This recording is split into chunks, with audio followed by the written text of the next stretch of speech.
స్వతంత్ర దిన వేడుకలు చాలా మంది చాలా రకాలుగా వైభోగంగా చేసుకున్నారు. అవసరమా అధ్యక్ష? పొలిటికల్ పార్టీస్ లో వాళ్ళు పవర్ లో ఉన్నా లేకపోయినా వేడుకలు మాత్రం జరుపుకోవడం ఎప్పుడూ జరిగే ఆనవాయితీని. జుట్టుంటే ముడేసుకోవచ్చు, జుట్టు లేకపోతే ముడేసుకునేది ఏమి ఉండదు. కానీ దానికి భిన్నంగా ఉంటుంది జగన్మోహన్ రెడ్డి.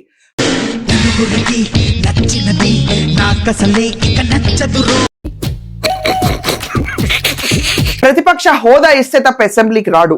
ప్రతిపక్ష పార్టీ కావాలంటే ఎన్ని సీట్లు కావాలి? నాకు తెలియదు కదా.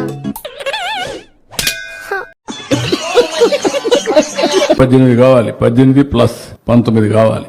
ఎన్ని సీట్లు పోటీ చేశారా మీరు? 175కి 175. ఎన్ని సీట్లు గెలిచింది మీరు? 11 అట్టమని 10 గెలవాలి. అలా ఎక్కడ పెట్టుకోవాలని అర్థమవుతుందా? నువ్వు ఎవరి టీం డాడీ? నా టీమా వాళ్ళ టీమా? నువ్వు ముఖ్యమంత్రి హోదా ఇస్తే తప్ప జాతీయ జెండాని ఎగరవేయుడు. ఇది జగన్మోహన్ రెడ్డి నైజం. అటు చూడు.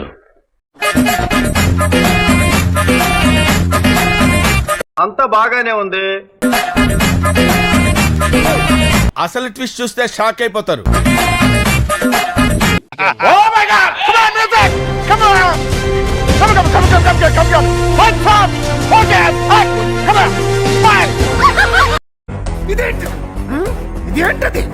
జాతీయ జెండా గౌరవం సిగ్గులేదు?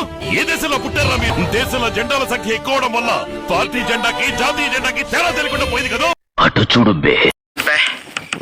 ఏం ఈ పనుల్లో కనిపించలేదు. పైగా ఫిజికల్ గానీ మెంటల్ గానీ స్ట్రెయిన్. సరే పడుకో, ఏముందిలే ఇంకా పడుకో. ఇదయ్యా మీ అసలు రూపం. అవునరా, ఇప్పటికే అతను ముఖ్యమంత్రి కాకుండా ఓడిపోయి 3 సంవత్సరాలైంది. మూడోసారిది వరుసగా అతను జెండా కూడా ఎగరేయడు. నా గతం మీకు తెలీదు, తెలిస్తే ఇలా మాట్లాడరు. ఏం జరిగింది? ఎన్నికల కంటే ముందు వీళ్ళు జాతీయ గీతం పాడితే పైన కేసులు కూడా పడినాయి. ఏంటో చిన్న బిట్ అయింది ఇక్కడ. ఆడి మీద లేని కేసు లేదు. చివరాఖరికి జనగణమన పాడడం రాదని కూడా కేసు ఉంది ఆడి మీద. జనగణమన అధినాయక జయ హే భారత భాగ్య విధాత.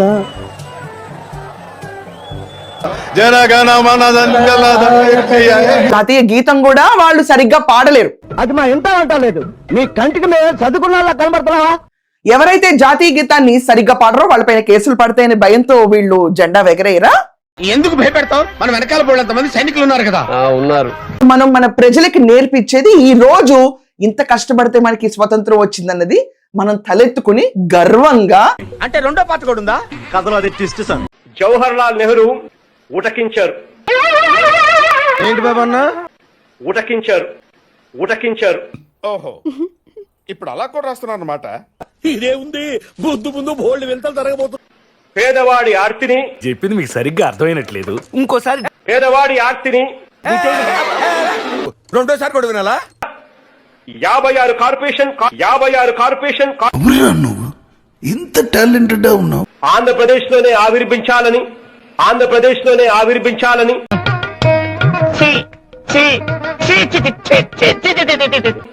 62 సంవత్సరాల కాలం జాతీయ ఉద్యమం. ఏం చదివా? 10th fail. ఒక మౌలానా అబుల్ కలాం ఆజాద్.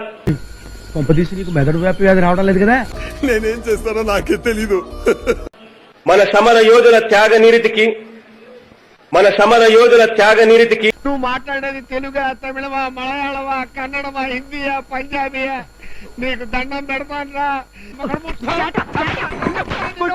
ఈ దేశం పైరు పచ్చనతో నువ్వెక్కడ దాపురించావురా? నేను నీకేం అపకారం చేశాను రా?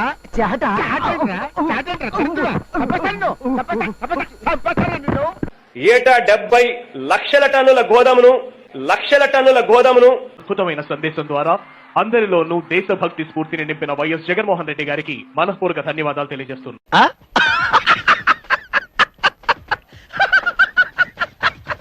అతను తాడేపల్లి కార్యాలయంలో నిన్న బొత్స సత్యనారాయణ కూర్చుని ఫ్లాగ్ హోయిస్టింగ్ చేశారు.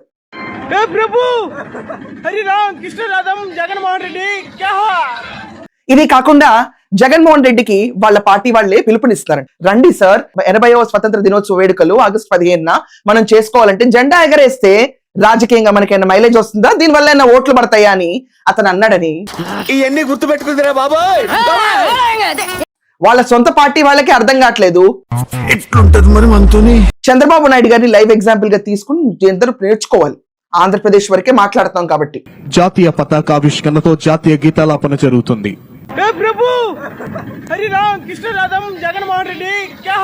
ఆయనకు పవర్ లేకపోయినా పవర్ ఉన్నా ఆయన మాత్రం జెండా ఎగరేస్తారు. ఇది మన కర్తవ్యం. అర్థం చేసుకొచ్చావు, బాగుపడతావు, పిచ్చి వెదవా. మన జాతీయ జెండాను చూసి సెల్యూట్ చేస్తాం. అది మన ప్రైడ్, ఇది మన దేశం. కానీ ఇవేమి జగన్మోహన్ రెడ్డికి అక్కర్లేదు. నాకేంటని కానీ జగన్మోహన్ రెడ్డికి ఓపిక ఎక్కడ వస్తుంది? పోలీసుల బట్టలు ఓడదీస్తాను అని చెప్పే మాటలకు మాత్రం చాలా పౌరుషంతో చెప్తాడు. మొత్తం అందరినీ కూడా పిలిపిస్తామని చెప్పి కూడా ఈ సందర్భంగా చెప్తా ఉన్నాం. బట్టలు ఊడదీస్తాం అని ప్రతి ఒక్కరికి కూడా తెలియజేస్తాం. రకమైనటువంటి మానసిక వ్యాధి, ఒక జబ్బు అధ్యక్ష. బట్టలు ఊడదీస్తాం. ఏంటని నువ్వు చేశారు నా బొచ్చు? ఇదేమి అలవాట్లు రా బాబు మీకు? బట్టలు కూడా తీసి చూస్తా, నిన్ను అండర్వేర్ మీద చూస్తా. మానసిక రోగం ఏమన్నా వచ్చిందేంటి రా బాబు మీకు? మానసిక వ్యాధి, ఒక జబ్బు అధ్యక్ష. ఈ గొడ్లోడు తీసి చూడటం ఏంటి?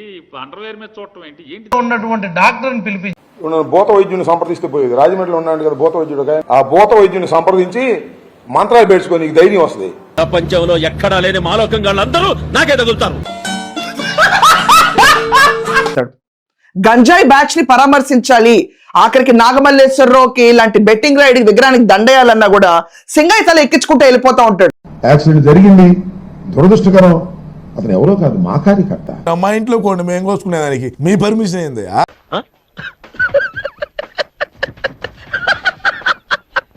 సీది అప్పలరాజు అక్కడ కుట్రతో ఒక మనిషి దానయ్య కుటుంబాన్ని అధ్వానంగా చంపేసినా కూడా వాళ్ళ కోసం ప్రెస్ మీట్లు పెడతాడు. ఓ బైక్ యాక్సిడెంట్, కార్ యాక్సిడెంట్ కూడా కాదు, ఆడికి పిచ్చి ఎస్ఐ నేర్పించిన చింతాడు రవి కోసం మద్దతుగా పలుకుతాడు.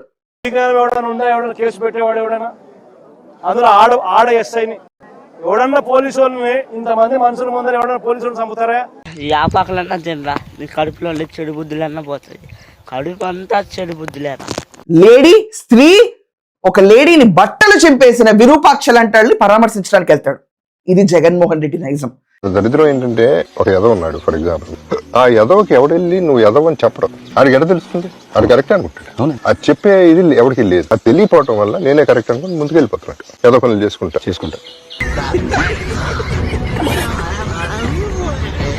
కానీ జాతీయ జెండా గురించి మాత్రం ముందుకు రాడు.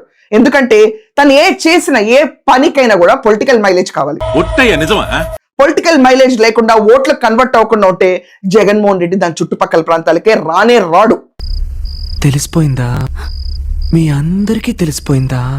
కనీసం తను ఇంత శ్రమ తీసుకుని వస్తాడండి. ఏపీకి కష్టపడి 2 రోజులు వస్తాడు, విధ్వంసం సృష్టించి వెళ్తాడు. ఇలాంటివంటే నాకు బాగా ఇంట్రెస్ట్. మనకి చదువు తప్ప అని ఇంట్రెస్ట్. ఒక రోజు ఉండి తన పార్టీ కార్యాలయంలో జెండా ఎగరవేయలేడా? అదే వైసీపీ ఆవిర్భావ దినోత్సవానికి మాత్రం నుంచుని జెండా ఎగరేసి పార్టీ నినాదం చెప్పి వెళ్తాడు. మొత్తం నా జీవితం నా కళ్ళ ముందు కిర్రోని తిరిగిందిరా. గర్వంగా చెప్పుకోవడానికి, గుర్తు చేసుకోవడానికి ఒక గొప్ప విషయం కూడా కనిపించలేదురా. చూడటం కాదండి, మీరు చెయ్యాలంతే. సరే, మీరు ట్రై చేస్తారన్నారంటే అది ఓకే అయిపోయినట్టు.